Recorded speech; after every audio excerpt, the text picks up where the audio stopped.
Sabi ninyo sa mga sinasabi nila. Tila Brigada! Tila Brigada! Brigada! Pag-usapan natin ngayong umaga mga kabrigada, ito hong may kinalaman sa ating PTMP. Diba dati tawag natin dyan PUVMP, diba? Oh, Public Utility Vehicle Modernization Program. Ngayon binago, Public Transportation Modernization Program. PTMP, mga kabrigada. Ito hong pagpayag na raw sa mga jeepneys na hindi naman nagpa-consolidate dun ho sa deadline. Pero papayagan na raw ulit na makabiyahe. Kasi, di ba, maalala mo last year, April 30, 2024, nanindigan yung Administrasyong Marcos na last na talaga to, ha? Di ba? Last talaga to. Yung pag-consolidate. Correct. Tapos tinanong pa, di ba? Kahit si PBBM tinanong, di ba? Sabi niya, ay wala na. Ilang beses nang na-postpone yan, 2017 pa, tuloy na dapat ngayon taon. Oo. Diba? Pero kahit ganun nga ho, yung stance ng ating gobyerno, ang bagong liderato ng Transportation Department, di ba? Nag-order ng review sa PTMP. Oo. At kahapon nga ho, mga kabrigada, abay papayagan na nga raw ho makabiyahe yung unconsolidated jeepneys. Makasama ho natin mga kabrigada, ito po si Kamodi Floranda ng grupong Piston. Magandang umaga po, Kamodi. Welcome po sa Tira Brigada. Kasama ho ninyo, Brigada Gab at Brigada Abner. Good morning po. Magandang umaga po, Brigada Abner at Gab, at siyempre sa ating mga taga-pakinig at taga-subaybay, magandang umaga po sa lahat. Ayan, Brigada Gab at Brigada Haji po. Opo.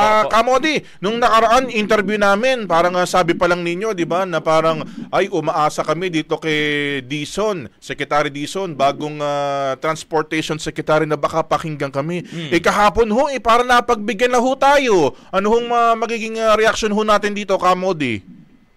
Opo, at kahapon tayo ay nagkaroon nga ng pagkilos sa harapan muli ng DOTR at kaugnay ito doon sa naganap na dialogue noong March 21 na kung saan ay nag-follow up tayo sapagkat tayo ay nagulat doon sa dating inilabas ng DOTR na muling pag-aaralan nga daw yung programa ng PUBNP.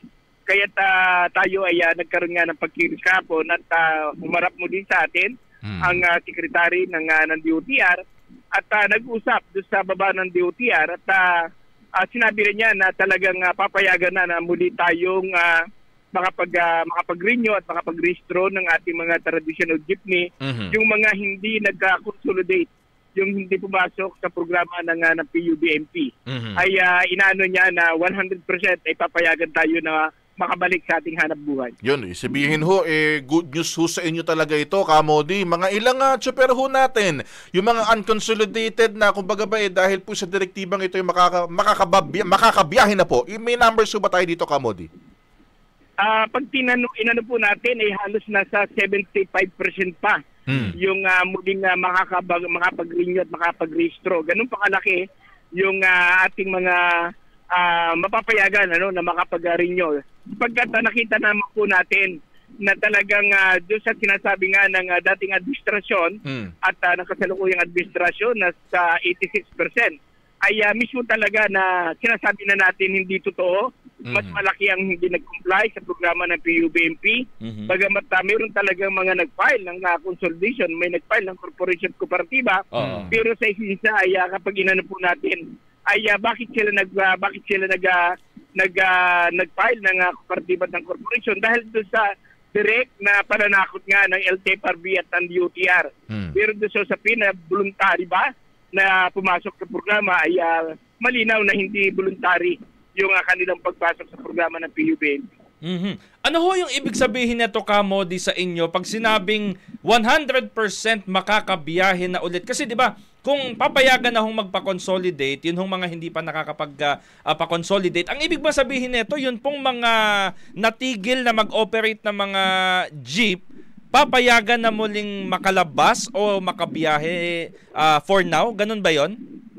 Opo, at batay doon sa pag-uusap natin kahapon, malinaw din naman ang sabi ni Secretary, ay papayagan ng 100% yung mga hindi nagka-consolidate, yung mga hindi nag-comply, ay papayagan na makakapag-renew at makapag-restro. Bunga ito din na malinaw ito ay bunga po ito ng ating tuloy-tuloy na mga pagkilos na itulak natin yung DOTR. Siyempre yung administrasyon ni Bongbong Marcos. So nangangahulugan ito, Kamodi, na kumbaga ano ba ito, makakadagdag sa mga masasakyan ng ating mga commuter. Ibig sabihin, makikinabang ho sila dito dahil marami ho ulit yung mga bebiyahe at makakapagserbisyo ng mga commuters ho natin.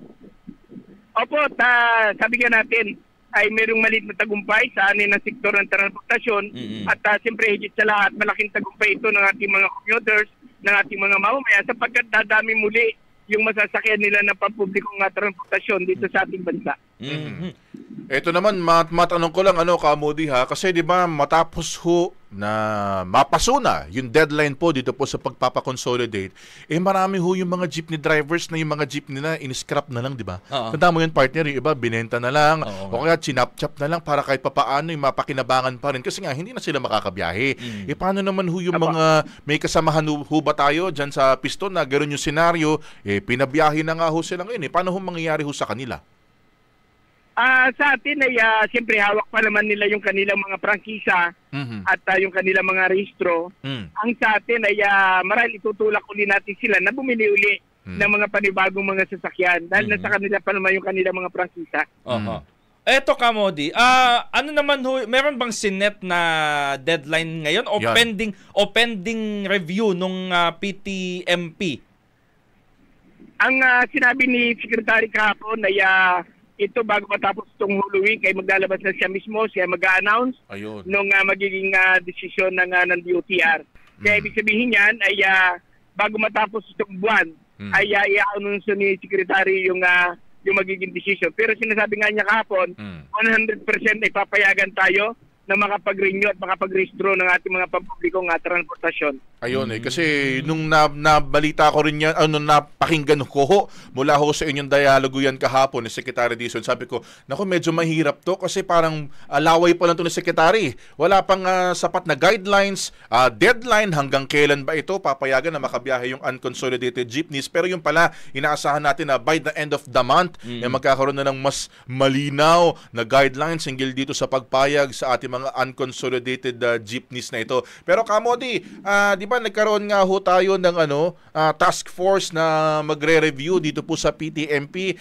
Meron na ho ba tayong kumbaga ba coordination dito po sa bagong head ng task force na yan kay Mon Ilagan? Kumusta na ho siguro yung pagre-review ho ng PTMP? Ano ho yung mga inilapit, idinulog ho natin sa bagong task force na ito ng LTFRB DOTR, Kamodi? Ang trick po nating nakakausap ay mismo ang sekretary ng DOTR at meron na siyang talagang parang inilabas na guidelines sa committee na ibig sabihin yan madaliin at ang sinasabi din ni Secretary kahapon ay siya na mismo ang ng PUBMP at mamadaliin niya yung kaya bunga ito ng ating siyempre bunga po ito ng pagkilos ng mga driver at mga operator, siyempre ng ating mga commuters na talagang itulak ang DOTR, ang LTFRB at ang gobyerno na tayo ay payagan na makapagserbisyo muli sa ating taong bayan. Kaya kahapon ay sinabi ko na rin sa kanya na niwe-welcome namin ang kanyang sinasabi, pero siyempre mas kami na dapat ito ay dokumentado para meron kaming tungtong basihan na talagang kami pinapayagan na ng DOTR. At tingin natin ay itutulak talaga natin na ibalik tayo doon sa 5 taon ng ating ng prangkisa kasi sabi ko sa kanya kahapon, ang prangkisa po ng public transport ay regarding sa Republic Act 4136 na kung saan ay 5 years yung ating prangkisa. Yun din yung binitawan natin muli kahapon sa kanya. Opo. Pero Kamodi, isang tanong na lang mula sa akin. Ano ba ito? Ang inyo pong paninindigan, nananatili ba na dapat walang phase out? Kumbaga, naiparating ho ba ninyo kay Secretary Dizon na kumbaga yung mga traditional jeepneys ho natin dapat manatili at wala nang phase out na magaganap? Or nagbago na ho ba yung ganong pananaw? Ano ho ba yung inyong stance, Kamodi? Ganun pa rin po yung ating posisyon kung sa ilalim ng programa ng modernization sa balangkas ng rehabilitation.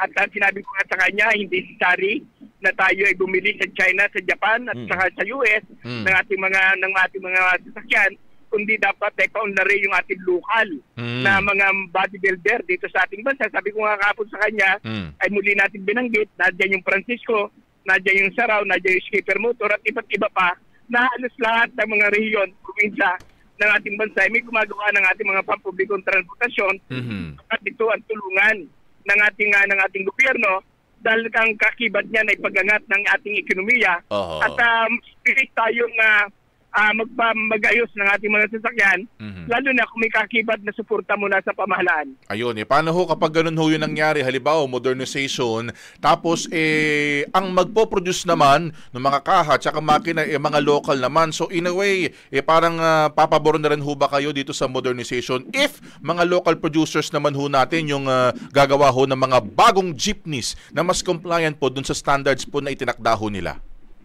Matagal na po nating sinasabi sa kanila kung sa balangkas ng modernization ay sa balangkas ng rehabilitation. Kaya ibig sabihin yan, dapat yung ipapalit sa ating mga jeep ay lokal, na gawa mismo ng ating bansa, hindi gawa ng foreign.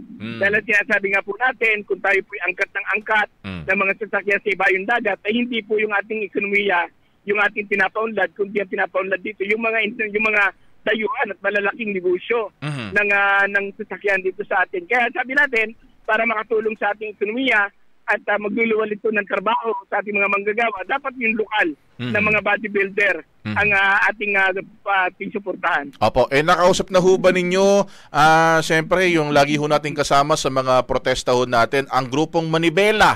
Mula ho nang mapag-usapan ho ninyo ito si Vince Dizon, ito pong extension o pagpayag sa mga unconsolidated jeepneys, nagkaroon na ho ba tayo ng komunikasyon kay Marbal Buena?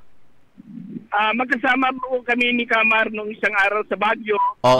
Doon sa isang malaking forum ng malaking eskwela ng Baguio. Magkasama naman po kami at nagkaroon kami ng kaunting kwentuhan sa ugnay nga dito sa issue po natin ng public transport. Opo. Pero sa ngayon, kumbaga dahil nga may tagumpay ho kayo na eto nga papayagan no ulit Kamodi. Ano to? Wala muna ulit kilos protesta. Tigil pasada ganyan. Sa atin ay tayo naman ay ang sinabi ko naman kay Secretary kahapon, mas papanghawakan namin kung may hawak na kaming dokumento. Kasi siyempre, iba po yung usapin ng verbal Tama. Kasi pwedeng sabihin yan, pero sa actual, kaya sabi ko sa kanya, paniniwalaan po namin kung mayroon kaming hawak na dokumento na katunayan na kami ay pinapayagan na muli na makapag-renew at makapag-restro. At siyempre, sinabi din po niya kahapon na papayagan niya mula dun sa hindi na nakapag-consolidate, hindi nakapag-renew mula po ng 2024. Ibig sabihin yan, nung naglaps po ng April ng 2024 ay papayagan po niya hanggang sa kasalukuyan. Ayun. Sige. Okay. With that, Kamodi, patuloy ho kami makiki-update ho sa inyo ha. At syempre, dito po sa ating PTMP, ano ba yung magiging resulta ng PTMP review? At syempre, kumbaga, kahit papaano, congratulations dun sa ating mga driver, mga super, operators na kahit papaano, muli silang makakabalik sa kalsada. Maraming salamat po, Kamodi, at mabuhay po kayo. Opo, maraming salamat po sa Brigada at siyempre, higit sa lahat, maraming salamat po sa ating mga kasama sa buhay at siyempre sa ating mga mamamayan na patuloy na sumusuporta sa laban ng transportasyon. Magandang araw po at magandang umaga po sa inyo lahat. Ingat po tayo. Isyong paglipunan, pinupuna para patas sa mata ng masa. Brigada. Ang bahaging ito ay hatid sa atin ng Yummyvit ES2 Oral Drops. Simulang tuparin ang pangarap ng iyong anak. And stunting now,